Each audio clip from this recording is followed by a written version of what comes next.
చాలా మందికి demand and supply zone అంటే ఏంటో కూడా తెలీదు. So, demand and supply zone అంటే ఏం లేదంటే ఒక సపోర్ట్ అండ్ ఒక రెసిస్టెన్స్ అన్నమాట. ఓకే. ఒక సపోర్ట్, ఒక రెసిస్టెన్స్ అంటే ఎప్పుడు సెల్లర్ అన్నవాడు ఒక సపోర్ట్ అండ్ ఒక రెసిస్టెన్స్‌లో ఎప్పుడు కూర్చోడండి. గుర్తుపెట్టుకోండి. తను ఎప్పుడు ఒక సెల్లర్ అండ్ ఒక బయర్ అన్నవాడు ఇద్దరు ఒక జోన్‌లో కూర్చుంటారు. ఓకే.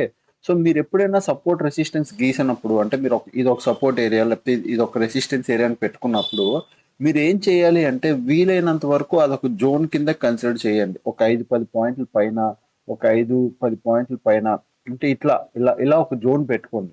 మోస్ట్‌లీ జోన్స్‌లోనే సెల్లింగ్ అవుతాది. సో, దాన్నే డిమాండ్ అండ్ సప్లై జోన్స్ అంటారు. So, demand and supply zone అన్నా సపోర్ట్ రెసిస్టెన్సే. సపోర్ట్ రెసిస్టెన్స్ అన్నా అవే అండ్ లెవెల్స్ అన్నా ఇవే. బట్ ఒకటే గుర్తుపెట్టుకోండి లాస్ట్ ఎళ్ళిపోయే ముందు ఎప్పుడు సెల్లర్ అన్నవాడు ఒక లెవెల్‌లో కూర్చోడు. ఓకే. గుర్తుపెట్టుకోండి. ఒక లెవెల్‌లో కూర్చోరు. ఇప్పుడు ఒక జోన్స్‌లో కూర్చుంటారు. సో, జోన్ ఐడెంటిఫై చేయడం ఈజీగా తెచ్చుకోండి. ఓకేనా? సో, మరిన్ని షార్ట్స్ కోసం ఛానెల్ అయితే సబ్స్క్రైబ్ చేసుకోండి.